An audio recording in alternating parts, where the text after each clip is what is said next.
Does the Bible give any justification for abortion? Well, let me show you the passage that many people will cite.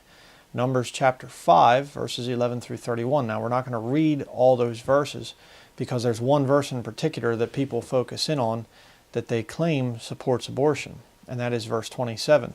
Let me show you here. Here we have Numbers chapter 5, verse 27. It says here, if she has made herself impure and been unfaithful to her husband, this will be the result. When she is made to drink the water that brings a curse and causes bitter suffering, it will enter her abdomen will swell, and her womb will miscarry, and she will become a curse. So there you have it. You know, the Bible definitely teaches that a womb will miscarry if this woman has done wrong, right? Well, if you have a King James Bible, you know better. You see, because I was just reading out of the 2011 NIV. Okay, let me show you here. There it is, 2011 NIV. This is the newest one. All right, that's what I was reading out of. Let me show you what the King James Bible actually says. This is why it's so important to have the right Bible. Numbers chapter 5. Let me get to it here. Verse 27. And when he hath made her to drink the water, then it shall come to pass that if she be defiled and have done trespass against her husband, that the water that causeth the curse shall enter into her and become bitter, and her belly shall swell, and her thigh shall rot, and the woman shall be a curse among her people. Do you see anything in there about her womb miscarrying? No. And I just would like to point out something for the people out there that say that all the Bibles say the same thing. Womb miscarrying and thigh rotting are not the same thing. Okay? The NIV is not updating the archaic King James Bible. Her thigh shall rot. Is there anything archaic about that? No. See, the King James Bible is saying that this curse comes upon her. Her belly swells and her thigh rots. The NIV gives ground for abortion. The NIV actually has God performing an abortion. Think about that. Think about that. The priest says to this woman, drink this bitter water here, drink this, thing. And if you're in sin, God's going to punish you by aborting your baby, according to the NIV. According to the King James Bible, her thigh rots. According to the NIV, her womb miscarries. God aborts the baby. And you want me to believe that this thing is of God? Nope. Sorry, not going to do it. This corrupted Vatican version right here, that comes from the Vatican, Vaticanus and Sinaiticus, you can look up that stuff. It's not my theory. It's not some kind of a conspiracy. Part of the NIV translation work was done at the University of Salamanca in Spain, a Roman Catholic university.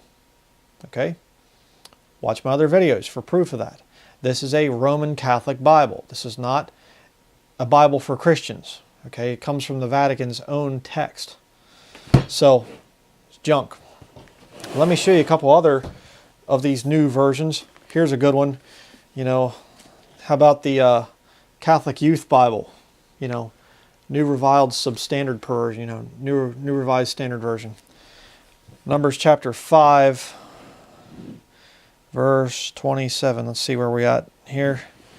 Down here, verse 27. When he has made her drink the water, then if she has defiled herself and has been unfaithful to her husband, the water that brings the curse shall enter into her and cause bitter pain, and her womb shall discharge, her uterus drop, and the woman shall become an excretion among her people. So again, you have the New Revised Standard Version teaching the same basic thing.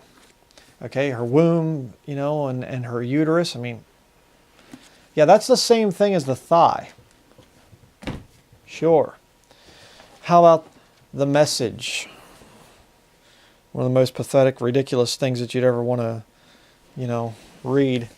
It says here, actually I'm going to have to back up a little bit here.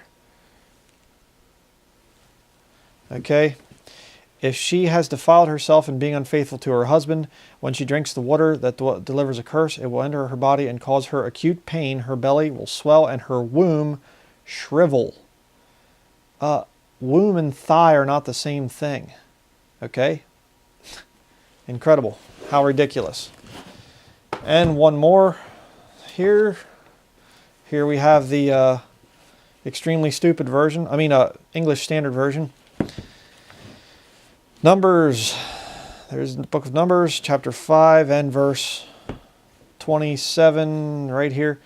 When he has made her drink the water, then if she has defiled herself and has broken faith with her husband, the water that brings the curse shall enter into her and cause bitter pain, and her womb shall swell, and her thigh shall fall away.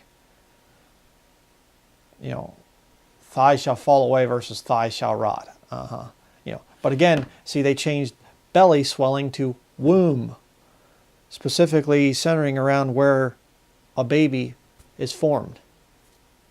So again, all of these new versions that come from the Vatican, they are all lending credence to this thing of, if a woman is in sin, God will abort her baby.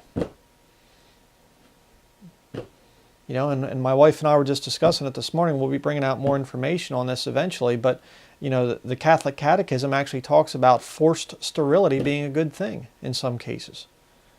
All right? And you say, I know that Catholics oppose abortion. Well, maybe in some ways, yeah, but in other ways, no, they're actually for it. Okay? So it's no big surprise that their new versions, the Vatican versions over here, would support the thing of not only abortion, but God himself causing the abortion. You aren't going to find that in the King James Bible. You aren't going to find God causing abortion or being for abortion in the King James Bible. And I will oppose people that stand for that. I don't oppose everything that they do or everything that they've ever done. I know that there are Christian brethren that have questions on the thing of when a child becomes, officially a baby or whatever else. Yeah, okay, whatever. Not going to get into that debate in this video here. But the fact of the matter is, I'm very much against abortion, and I believe the King James Bible is very much against abortion as well. So, the King James Bible does not have an error at that point, and unfortunately, these new versions, people can use these to teach the satanic heresy of abortion. And they can teach that God's the one that did it. Don't use this junk here. Use a King James Bible, and a King James Bible only. All right? Be a Bible-believing Christian. That's what I recommend.